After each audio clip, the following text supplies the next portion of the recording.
Antes de comenzar con lo que quería traer hoy, quisiera hablarle de las 5 solas, para que tenga un poquito de historia y de base histórica de lo que vamos a hablar hoy. Las 5 solas de la Reforma es la base por la cual todos los reformadores del siglo XIV, siglo XV y siglo XVI, que es cuando, digamos, da un salto, lo que es la iglesia que conocemos hoy en día por iglesia evangélica o la iglesia protestante, hasta ese momento solo se podían ser dos cosas, o católico o hereje, no había un término medio. O uno era católico o era hereje. Y si era hereje, que había que convertirlo al catolicismo o matarlo. Y por eso ahí, pues, todo lo que sucedía. No había un término medio. Alguien no podía decir, yo soy agnóstico. Decía, tú eres agnóstico, le cortaban la cabeza, hereje. Tú decías, no, yo creo en la Biblia. ¿Tú crees en la Biblia? Hereje. Y le cortaban la cabeza. O sea, que así era como funcionaba por eso se llamaba la edad medieval o la edad oscurantil de toda Europa, se llamaba en esa época. Pero cuando se levanta entre los reformadores uno llamado Lutero, tenían una base con todos los reformadores. Hay muchos reformadores en Europa y también incluso algunos que llegó a venir a España. Pero el resumen de todo que tenía era en contraposición a la iglesia católica o la única iglesia reinante en la época, era que querían en la sola gracia, le llamaban el resumen de las 95 tesis de Luquet, las 5 cosas, que era la sola gracia. Y la sola gracia significaba que la esencia del Evangelio era por gracia, como dice ese versículo. Por gracia somos salvos, no por obra, para que nadie se gloríe. Porque se afirmaba en esa época que tú te podías salvar si pagabas un dinero, si hacías esto, hacías lo otro, si ibas caminando a Roma, si ponías tanto para la catedral que estaban levantando, aquella catedral, la Basílica de San Pedro el día de hoy, si hacías aquello, si hacías los otros. Y entonces decía que éramos salvos, se podía comprar la salvación. Y una de las bases de la Reforma es que éramos salvos por gracia. Dirá que está a tu lado, por gracia eres salvo. Y sigue diciendo ese verso, no por obras, para que nadie se gloríe. No se puede comprar ni ganar el cielo. Dios nos lo ofrece. Esa es la gracia de Jesús. Entonces la primera era solo gracia. La segunda era solo fe. Es decir, que la fe es el medio. Solo la fe en Cristo nos conduce a Dios, al Padre Celestial, a la vida eterna. Es a través de la fe que podemos disfrutar de la gracia. La fe es el medio por el cual nos acercamos a Dios. ¿Por qué? Porque en esa época había fe en tantas cosas, había fe en tantas imágenes, en tantas otras cosas, y los reformadores, basados en la palabra, dijeron, solamente por medio de Jesús, es lo que dice la palabra de Dios, la sola fe. Luego estaba el solo Cristo porque Cristo era el único mediador, salvador e intercesor por Dios delante de los hombres. Porque en esa época se habían creado ya muchos dogmas y había un montón de mediadores. Fíjense, se pensaba que Jesús era un Dios o un juez justiciero que quería mandar a todo el mundo al infierno porque él estaba enfadado, porque la gente pecaba y decían, Jesús no lo puedes ni nombrar, te vas al infierno. Háblale a María. María sí, porque es la mamá de Jesús. Y entonces la mamá, Jesús escucha a su madre. Tú le pides a María y María va humilde delante de Jesús. Le dice, no acabes con ellos, Señor Jesús. No los mates, no los mandes al infierno. Venga. Y entonces tenías que pedirle a María. Y ahí es donde empiezan todos los dogmas marianos. Acaban con la persona de Jesús de la palabra y empiezan con lo de María, que no es más que las antiguas diosas griegas de la mitología griega. Pero ahí empieza, y entonces los reformadores dijeron, ¿qué va? Solo Cristo es el único mediador. La Biblia lo dice en muchos sitios, el único mediador es Cristo. No hay que ir a nadie más, a Cristo, y esto lo redescubrieron ellos, y era lo que afirmaban su fe. Luego habla de la sola Escritura. ¿Por qué? Porque ya por esta época se habían creado un montón de dogmas. Los papas, cada vez que salía un papa nuevo, inventaba leyes nuevas, normas nuevas. La gente no sabía qué creer. Y entonces los reformadores dijeron, solo la Escritura es la única autoridad sobre la iglesia. La Escritura y todo lo que esté fuera de la Escritura es la verdadera herejía. No somos herejes nosotros, son ustedes. Ahí tienen la misma Escritura, lean su propia Escritura.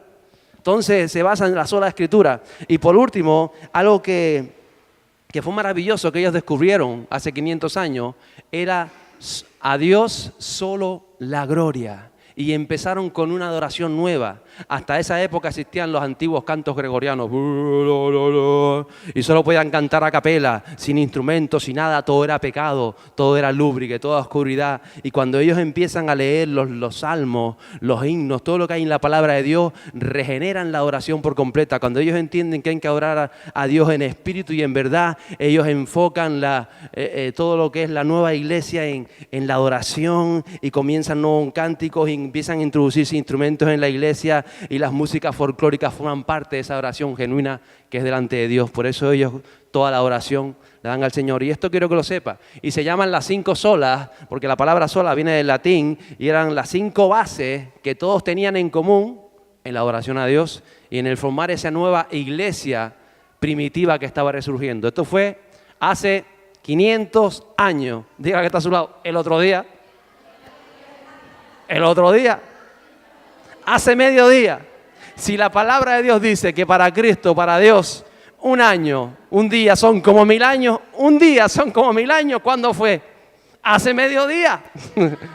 500 años. Lo que pasa es que nosotros nos vemos tan lejos, pero efectivamente fue el otro día. Y hoy les quisiera hablar de esto, vuelva a felicitar a la que está a su lado, dígale ahora felicidades, te lo merece.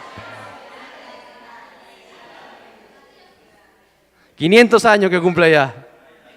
Te conservas.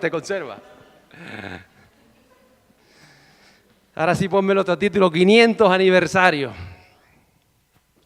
500 años, 1517, 2017.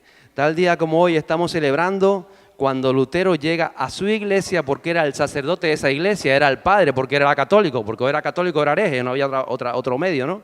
Y él llega a su iglesia y clava ahí lo que llamamos las 95 tesis de Lutero el día de hoy. Entonces hoy formamos parte de esas 500 puntos de iglesias, puntos de encuentro que en España están celebrando este día. Hay un programa de la FRD donde querían que el día de hoy, hace 500 años, hubieran 500 iglesias abiertas, celebrando y dando gracias a Dios porque Él está haciendo y porque Él ha hecho, porque Él no se ha olvidado de la humanidad y sacó a la humanidad de una época de oscurantismo para traernos la luz de Jesús. Martín Lutero fue uno más de muchos. Hay nombres como Glife, John Hus, Calvino, Nos, los que Dios usó para traer luz en medio de ese periodo de tinieblas que había en todo este continente, en Europa.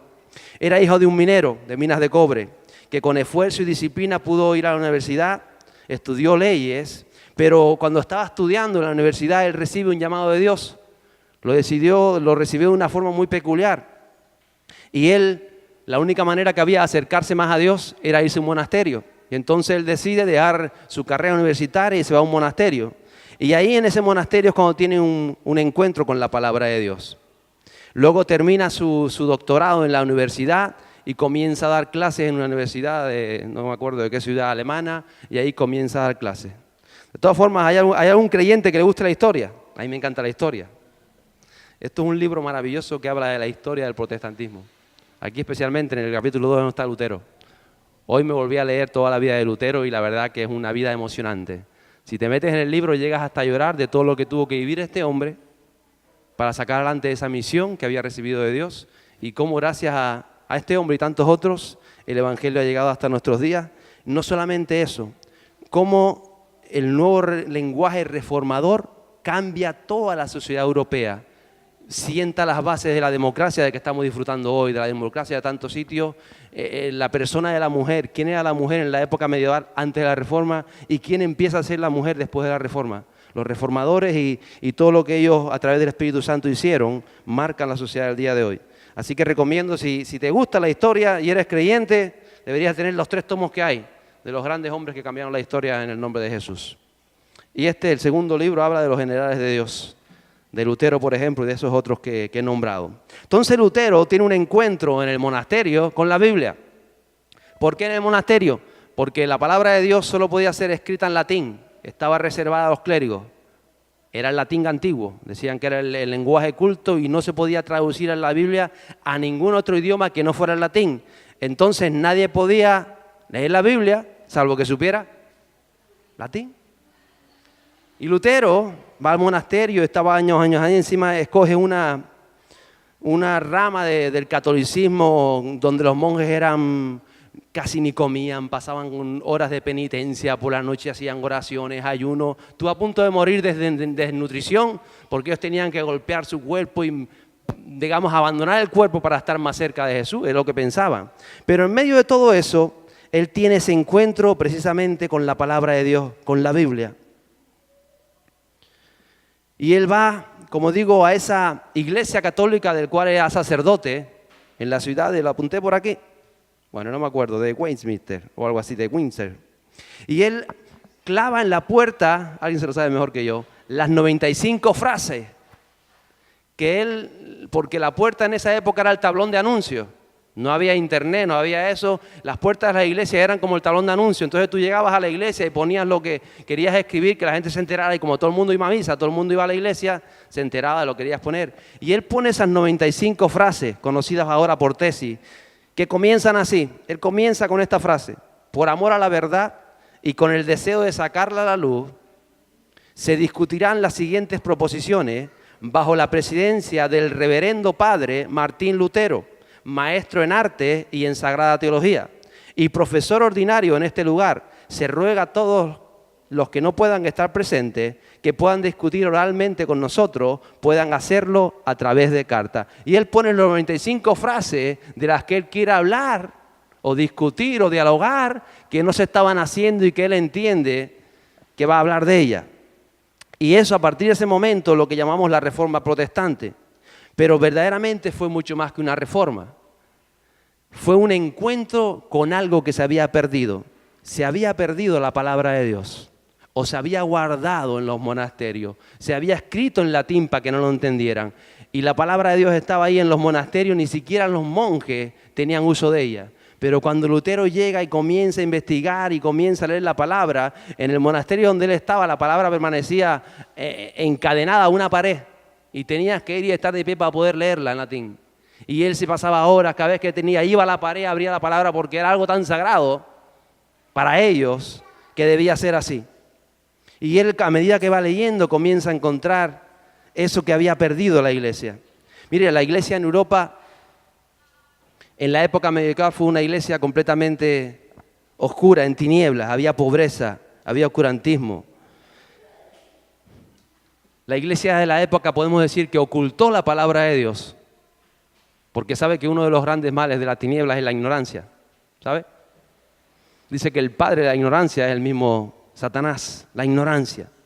Se llegó a auténticas aberraciones en nombre de Dios. Algunas de ellas aún tenemos vestigios en nuestros días.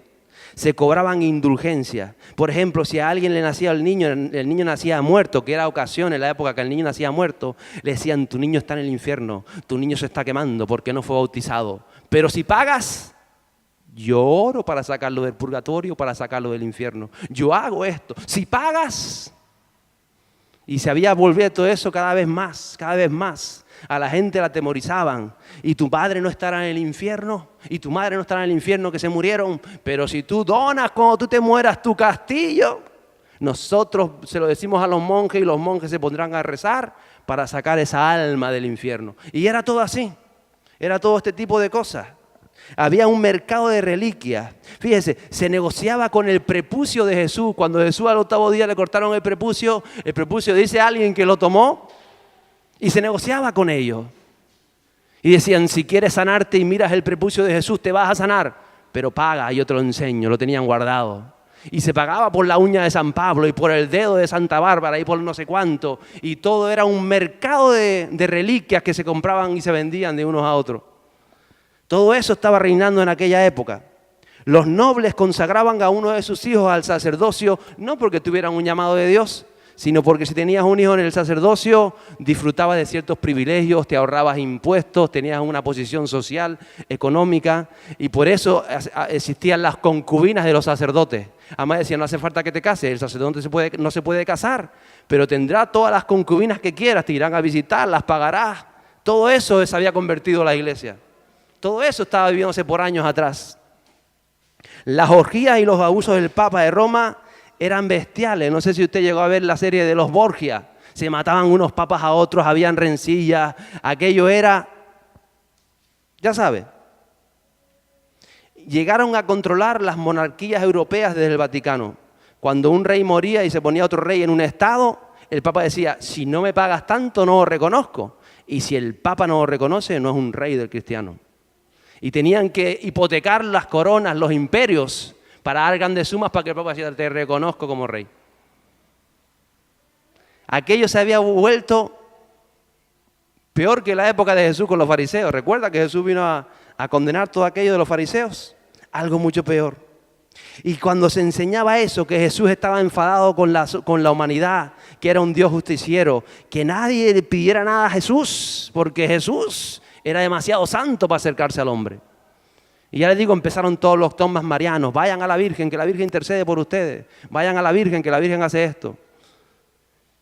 Llegaron a la conclusión de que la Virgen tenía tantas peticiones que no daba para todas. Y entonces dijeron, la Virgen, pues vamos a hacer algo. Le vamos a poner varios nombres a la Virgen. Y ahí empezaron a salir la Virgen del Carmen, la Virgen de esto, la Virgen de Santa Bárbara. Todas las vírgenes salían de ahí. Porque todos es la misma Virgen, ¿no? Pero con diferentes nombres. De toda esta época salieron todas estas aberraciones, por alguna manera de decirla. Y ahí estaba Lutero. Se encuentra con la palabra de Dios. Yo creo que se encontró como se encontró mi padre con la palabra de Dios. Mi padre estaba un día haciendo un trabajo, colocando un piso en una casa y había una célula en la casa, estaban dando una reunión hogareña. Creo que eran los martes en aquella época. Y cuando mi padre llega a mi casa le dice a mi madre, la llamaba Juana, decía, Juana, nosotros creo que no estamos haciendo bien. No estamos haciendo bien. Saca la Biblia que tienes ahí, saca la Biblia. Mi madre tenía una Biblia de Nueva Jerusalén preciosa, grande, esas de la Nueva Jerusalén, versión católica, que era la que existía. Mi madre compraba la Biblia a los monjes cuando venían los capuchinos a casa, me acuerdo. Pasaban cada 5 años y te vendían un paquete de Biblia que tenía que subirla entre 2 para casa. Pero mi padre dijo, saca la Biblia que creo que estamos haciendo lo que no es. Es que escuché que no sé qué de las imágenes y empezó a leer la Biblia y me decía, ¿es verdad? Siempre había estado la Biblia en mi casa, pero a nadie se le había ocurrido abrirla. Y mi padre escuchó, colocando un piso ahí, que la Biblia decía cosas que nosotros no estábamos haciendo. Y ahí empezaron ellos entonces, a esa luz que abrieron su puerta a la luz y la luz empieza a meterse. Yo creo que algo así le pasó a Lutero. Cuando él ve la Biblia y él empieza a leer la Biblia, él empieza a entender que hay un mediador, que solamente hay un mediador entre Dios y los hombres, que es Jesucristo. Dice, algo estamos haciendo que no es, algo estamos haciendo mal.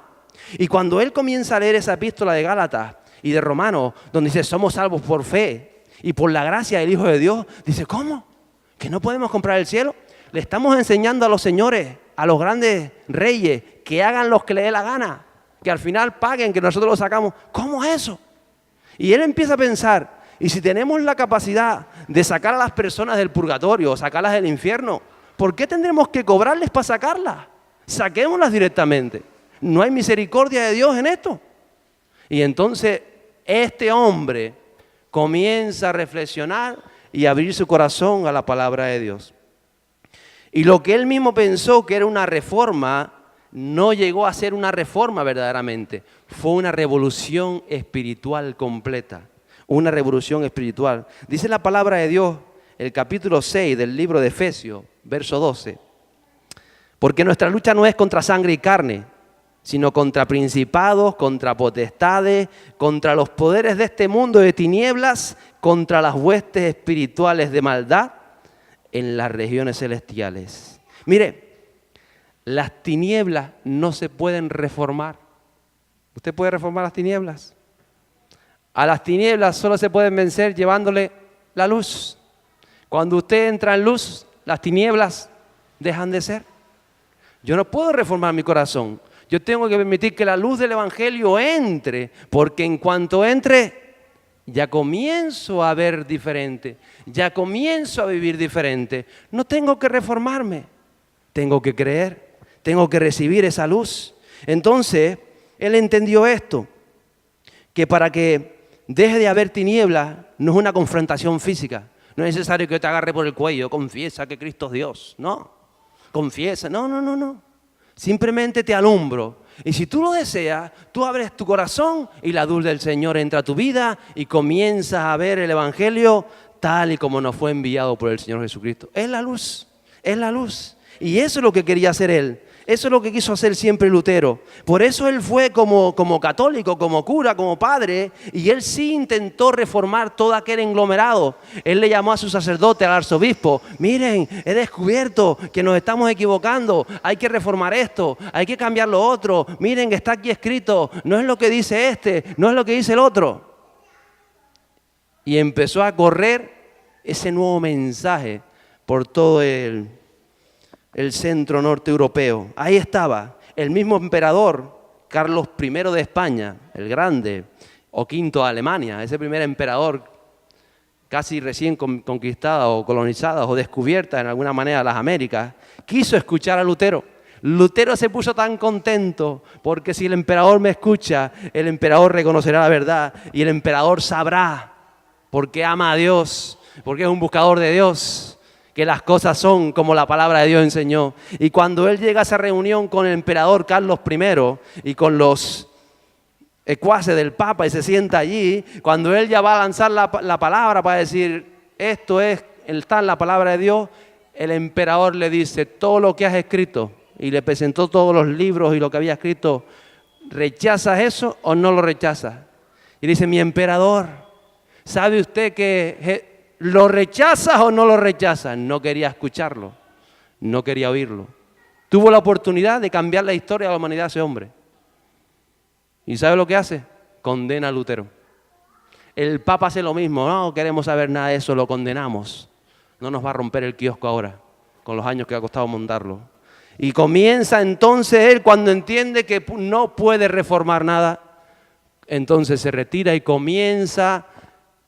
Recién había sido inventada, hacía unos años atrás, la imprenta. Era como el internet de nuestro día, pero más potente. La imprenta en esa época significó más que para nosotros el internet, mucho más. Cuando está inventada la imprenta, él empieza a coger porciones de la palabra, a traducirlas al alemán, del latín al alemán, y comienza a lanzarlas al pueblo, y comienza a pasar escritos al pueblo. Dice el capítulo 1 del libro de Juan, el verso 11. A lo suyo vino, y los suyos no le recibieron. Y esto habla Jesús de cuando Él vino en el siglo I y los hebreos, los judíos, no le recibieron.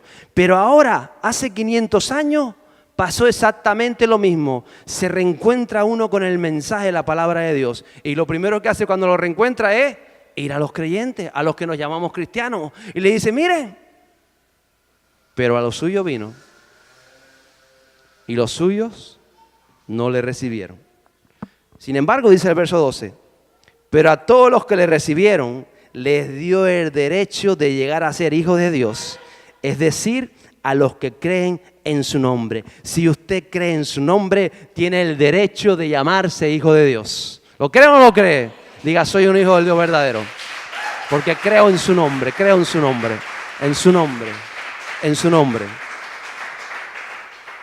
Y hemos tenido la oportunidad de creer. Carlos I no quiso recibir el mensaje. Eso trajo ruina para este país que todavía la estamos arrastrando.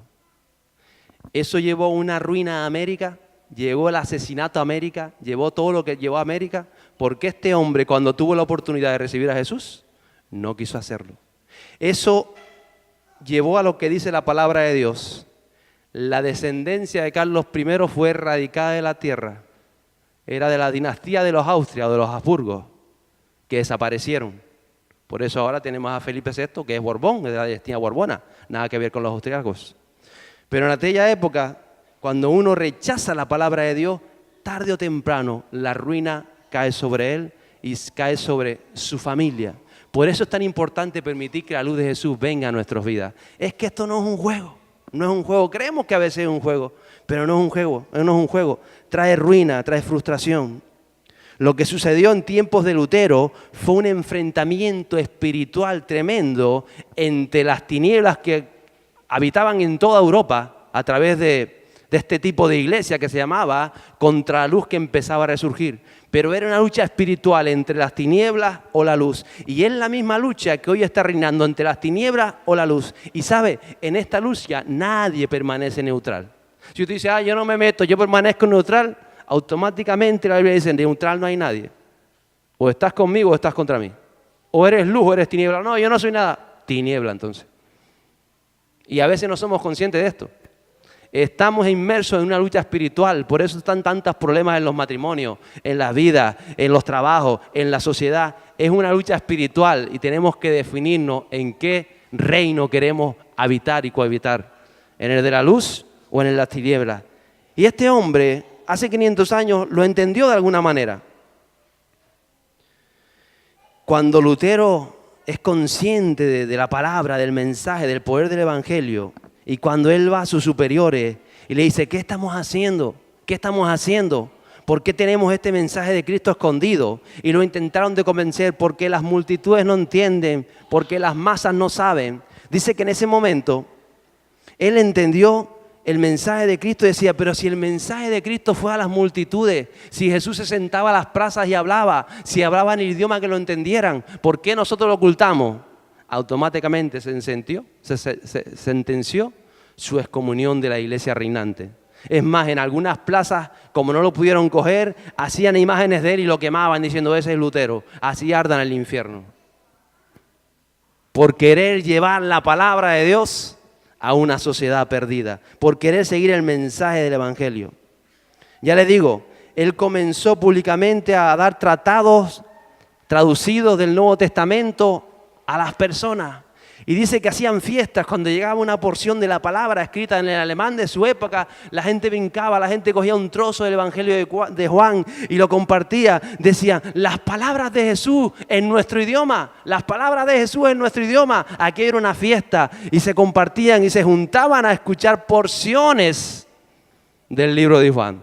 Yo no sé cuántos se ponen contentos cuando leen porciones de la palabra, pero en aquella época la gente lloraba cuando recibían algo traducido nuevo, algún pasaje de la palabra de Dios, y se juntaban juntos y volvían a leerlo y buscaban al Espíritu de la palabra, al Espíritu Santo de Dios. Qué importante es que descubras en tu vida la palabra de Dios, pero la viva, no la muerta, la viva, la que está en el lenguaje espiritual, la del lenguaje de Cristo. Y esto, gracias a la imprenta, fue precisamente lo que llevó a cabo que la reforma llegara a nuestros días y siguiera adelante. Mira, la gente y los países que abrazaron la reforma, todo el norte, centro de Europa, comenzaron rápidamente a alfabetizarse. Es decir, la gente quería aprender a leer y a escribir para poder leer la palabra. Aquello creció, había progreso, había un mensaje diferente. La gente se movía, hubo tanto progreso en otra manera. Las cosas cambiaron por completo. Los países que no abrazaron la reforma se empezaron a hundir en la miseria. Usted lee escritos de la época del 1530, 1550 en España. A pesar de todo lo que venía de América, materias primas, toda esa gran riqueza, el pueblo nunca pudo disfrutarla. Se despoblaron las poblaciones, se comenzaron a hacer la guerra con todos sitios, en las tropas de Flandes, Italia, contra contra los árabes, guerras con todos sitios. Nunca hubo paz en este país por causa de rechazar el mensaje de Cristo. A veces no somos conscientes de estas cosas. 500 años han pasado y todavía estamos arrastrando todos esos dogmas marianos y todas esas movidas y todo eso que nada tiene que ver con la palabra de Dios. Seguimos arrastrándolo. Es lo que dice la palabra de Dios. La maldición, la ruina te persigue hasta que alguien decide cortar con las tinieblas y abrazar la luz del evangelio. Y eso fue la reforma. La enseñanza de la palabra de Dios a las multitudes. Pero aquellos que estaban sentados en el poder no quisieron dar su brazo a torcer. Es como, no sé a cuánto le gusta la película esa del Señor de los Anillos. ¿Cuánto ha visto la película del Señor de los Anillos? A mí me encanta esa película. El rey de la sombra, Sauron, dice, un anillo para controlarlos a todos. Eso es lo que querían hacer, una religión para controlarlos a todos, para mantenerlos a todos bajo las sombras. Y muchos lo han conseguido. Por eso se levanta este hombre, el siglo XVI, 1517. Fue una vuelta al libro de Génesis. El libro de Génesis dice, entonces dijo Dios, sea la luz. Y hubo luz. Y vio Dios que la luz era buena. La reforma marca ese volver a decir Dios. Yo creo, me imagino que Dios desde el cielo dijo, sea la luz. Llevan demasiados siglos en tinieblas, sea la luz. y buscó corazones de hombres que querían dar esa luz y dice, me voy a revelar a ellos. Y esos hombres trajeron de nuevo la luz que había sido apagada, que había sido escondida. Ya lo había profetizado Jesús, nadie enciende una luz y le pone debajo de la cama, sino la saca y tiene que resplandecer. Y nosotros somos los que somos llamados ahora a esa luz, porque la palabra es luz. El lema de la campaña de este año de la FEREDE, de las iglesias evangélicas, era ese, la reforma continúa. Pero yo pienso hoy que la iglesia no necesita una reforma propiamente dicha, necesita un reencuentro con la palabra de Dios y especialmente con la persona del Espíritu Santo. Eso es lo que necesita la iglesia del siglo XXI para mover la sociedad como lo movieron estos reformadores, estos hombres que se reencontraron con la palabra de Dios. Necesitamos, iglesia, encontrarnos con la maravillosa persona del Espíritu Santo. Hay que cortar con herencias que vienen de 500 años. A veces me dice la gente, es que no me gusta leer la Biblia, es que yo me aburro leyendo la Biblia. Eso lo hemos heredado, de que nos obligaban, no podías leer, no leas, no se te ocurra. Y lo vamos heredando, y lo vamos heredando. Porque si hay un creyente que no le gusta leer la palabra, ¿sabe la verdad? No ha encontrado al Dios de la palabra. Porque si tú encuentras al Dios de la palabra, vas a amar la palabra. La vas a amar. Porque este hombre encontró la revelación de la palabra y ya no podía dejar de hablar de la palabra. Por más que lo perseguía, él decía, me importa un bledo, yo voy a hablar de la palabra. Te están persiguiendo, no vayas allí, te van a matar. No importa, mataron a Pablo y siguió para adelante. No importa. Encontró la verdad de la palabra.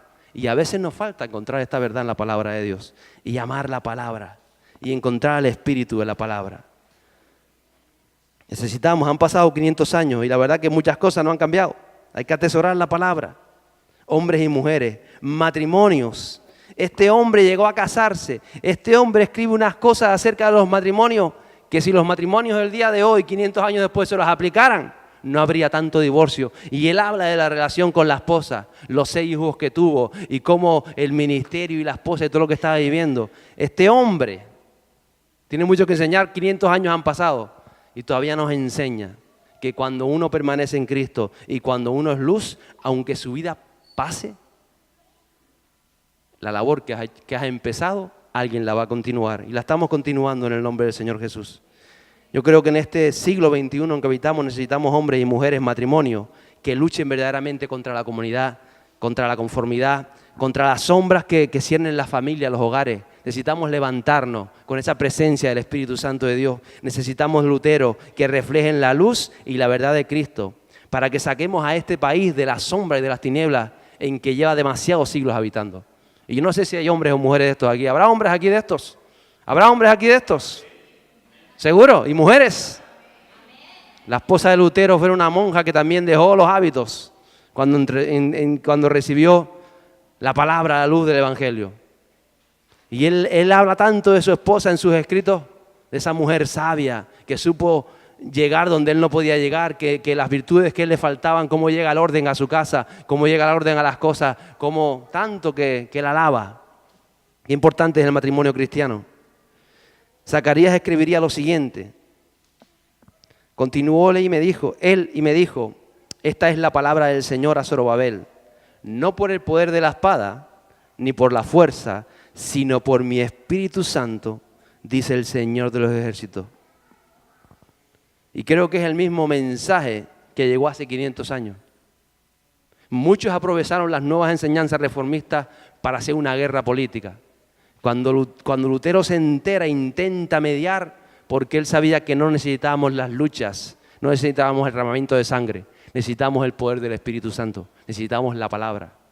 Eso es lo que necesitamos hoy. No hay que salir a las calles a tirar pedradas. Necesitamos el Espíritu Santo. Esto era un hombre de oración, él habla mucho de la oración, de que la oración y la palabra y el Espíritu cambian la vida de las personas. Yo creo que el Génesis del siglo XXI es el mismo. Tenemos que traer luz, tenemos que alumbrar, tenemos que ser hombres y mujeres de luz, brillar en medio de las tinieblas. Y iglesia, a nivel personal a cada uno se lo digo, un reencuentro con el Espíritu Santo. Búscalo, anhélalo. Mira, Este hombre lo buscó, este hombre sabía que tenía que haber algo, este hombre dejó todo por hacerse monje creyendo que eso era lo que acercaba a Dios. Y ahí él encontró la palabra. Nadie te dice que Dios no te ha traído a este lugar o estás en la condición que estás viviendo para encontrarle a Él de verdad y para tener una experiencia maravillosa de vida con el Espíritu Santo. Porque si no la tienes, anhélala. Y si la tienes, búscala más profundamente, porque hay mucho más en Él. Yo creo que estamos en esta generación donde Dios ha vuelto a decir, hágase la luz. Estamos saliendo de un tiempo de tiniebla y Dios dice, hágase la luz. Y nosotros podemos ser como ese ejemplo de Lutero, con sus errores, que los tuvo, y muchos, pero que siguió adelante a pesar de todos los obstáculos que se encontró en el camino. Yo creo que si hoy tuviéramos que clavar las tesis o las frases en la puerta de esta iglesia que está ahí, la nuestra, tendríamos que poner cosas que hablarían de la oración, de la unción, de la intimidad, de la fe, de la disciplina, de la visión, de desafíos, de retos, de esfuerzo, de propósito, de generosidad, de amor, de gozo, de santidad, de unidad, porque estaríamos hablando siempre de un reencuentro con el Espíritu Santo. Y eso es lo que había que clavar no solamente en la puerta, sino en las puertas de nuestro corazón. Y hablar de esto, y meditar en esto, y creer en esto. Recuerde, Lutero no quiso nunca cambiar de religión. Él sabía que las religiones no cambian, que lo que cambian son las personas.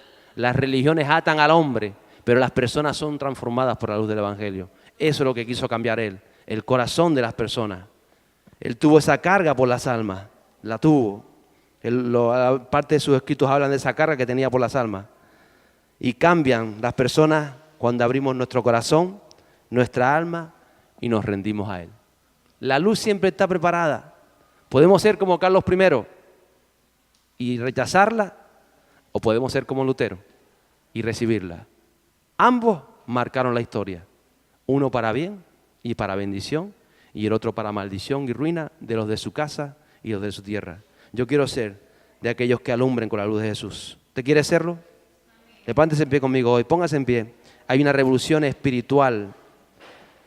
Le voy a dejar con esta palabra. Hay una revolución espiritual que se está viviendo hoy y cada uno estamos decidiendo en qué reino vamos a luchar. Pero no hay neutrales en esta guerra. No se equivoque, no hay neutrales en esta guerra. Padre Santo.